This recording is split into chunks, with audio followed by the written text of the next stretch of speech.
জগন্নাথ বিশ্ববিদ্যালয়ের ইতিহাসে এই প্রথমবারের মতো অনুষ্ঠিত হচ্ছে জগন্নাথ বিশ্ববিদ্যালয় কেন্দ্রীয় শিক্ষার্থী সংসদ ও হল সংসদ নির্বাচন। সকাল ৯টা থেকে শুরু হয়ে বিকাল ৩টা পর্যন্ত ভোট গ্রহণ কার্যক্রম চলেছে এবং এখন ভোট গণনা কার্যক্রম শুরু হওয়ার কথা। কিছু সময়ের মধ্যেই ভোট গণনা কার্যক্রম কিন্তু শুরু হবে এবং দেখছেন ভোট গণনা কার্যক্রমকে কেন্দ্র করে জগন্নাথ বিশ্ববিদ্যালয়ের বিভিন্ন জায়গায় এলইডি স্ক্রিন কিন্তু লাগানো হয়েছে। এই নির্বাচন যাতে কোনোভাবে প্রশ্নবিদ্ধ না হয় সেজন্য বিশ্ববিদ্যালয় প্রশাসন সরাসরি সম্প্রচার করবে এলইডি স্ক্রিনের মাধ্যমে এই ভোট গণনা কার্যক্রম।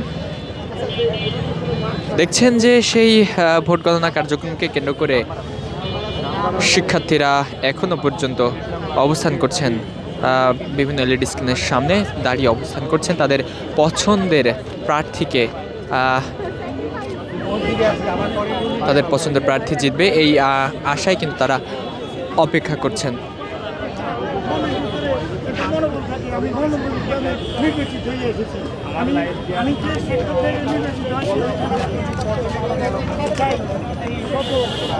সাধারণ শিক্ষার্থীদের সাথে সাথে উৎসুক জনতাও কিন্তু অবস্থান করছেন এই এলইডি স্ক্রিনের সামনে এবং তারা কিন্তু বহুল প্রতীক্ষা নিয়ে অপেক্ষা করছেন কখন ভোট কার্যক্রম শেষ হবে এবং কখন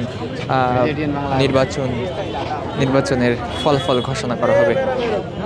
দর্শক, আমরা সকাল থেকে দেখেছি ভোট কার্যক্রমকে কেন্দ্র করে বিশ্ববিদ্যালয়ের শিক্ষার্থীদের আগমন কিন্তু ঘটেছিল, সৌরভ আগমন আমরা দেখেছি এবং এখনও দেখছেন যে তীব্র শীত উপেক্ষা করে শিক্ষার্থীরা এখনও পর্যন্ত বিশ্ববিদ্যালয়ের কেন্দ্রীয় শিক্ষার্থী সংসদ নির্বাচনের যে ভোট গণনার ফলাফল প্রকাশ, সেই ফলাফল প্রকাশকে কেন্দ্র করেই তারা এখনও পর্যন্ত স্বরূপ অবস্থান করছেন। এবং আইনশৃঙ্খলা বাহিনীর কথা যদি একটু বলে, আইনশৃঙ্খলা বাহিনীও কিন্তু সতর্ক অবস্থানে রয়েছেন যাতে কোনো ধরনের অপ্রীতিকর কোনো ঘটনা না ঘটে।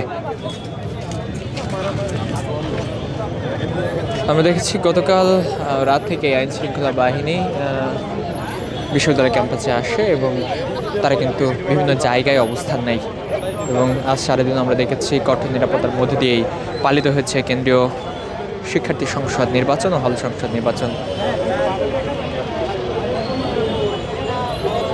বিশ্ববিদ্যালয়ের ইতিহাসে এই প্রথমবার, অর্থাৎ 21 বছর পর অনুষ্ঠিত হয়েছে কেন্দ্রীয় শিক্ষার্থী সংসদ ও হল সংসদ নির্বাচন।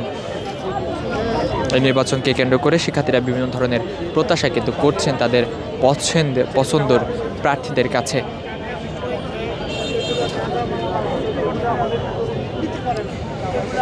আমরা কথা বলেছিলাম এখানে উপস্থিত শিক্ষার্থীদের সাথে, তারা যেমনটি বলছিল যে প্রতি বছরই কিন্তু তারা একটি ছাত্র সংসদ নির্বাচন প্রত্যাশা করেন এবং প্রতি বছরই যেন এই নির্বাচনটা চলে সেই প্রত্যাশায় কিন্তু তারা করছেন। এখনও দেখছেন যে শিক্ষার্থী থেকে শুরু করে উৎসুক জনতা এখনও পর্যন্ত অবস্থান করছেন এই এলইডি স্ক্রিনের সামনে। দর্শক, যদি একটু জানিয়ে রাখি, জগন্নাথ বিশ্ববিদ্যালয়ে মোট 39টি কেন্দ্রে 178টি বুথে ভোট গ্রহণ চলেছে এবং ভোটার সংখ্যা ছিল 16,665 জন এবং সারাদিনের ভোট শেষে ভোট কাস্ট হয়েছে কেন্দ্রীয় শিক্ষার্থী সংসদ নির্বাচনে ভোট কাস্ট হয়েছে 65%। তীব্র ঠান্ডা এবং শীত উপেক্ষা করে দেখছেন যে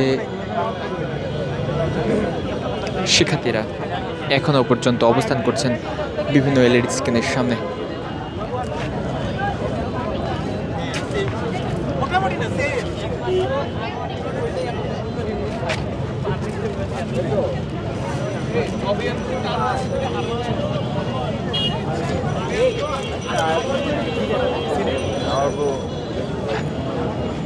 জগন্নাথ বিশ্ববিদ্যালয়ের কেন্দ্রীয় শিক্ষার্থী সংসদ নির্বাচনে তেমন কোনো অনিয়মের ঘটনা কিন্তু চোখে পড়েনি, তবে শিবির এবং ছাত্রদলের মধ্যে পাল্টাপাল্টি অভিযোগের ঘটনা কিন্তু ঘটেছে, কিন্তু বড় কোনো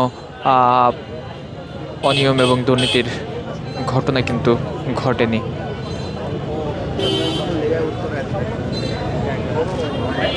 বহুল প্রতীক্ষিত কেন্দ্রীয় শিক্ষার্থী সংসদ নির্বাচনের ফলাফল গ্রহণ করার জন্য আবারও প্রতীক্ষায় রয়েছে ছাত্র জনতা।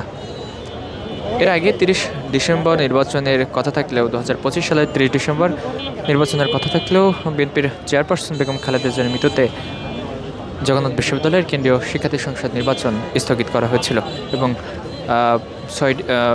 6 জানুয়ারি 2026 সালের 6 জানুয়ারি নির্বাচনের তারিখ কিন্তু ধার্য করা হয়েছিল এবং দেখছেন যে ইতিমধ্যেই কেন্দ্রীয় শিক্ষার্থী সংসদ নির্বাচন অনুষ্ঠিত হয়েছে এবং এই মুহূর্তে ফল প্রকাশের অপেক্ষায় রয়েছে ছাত্র জনতা।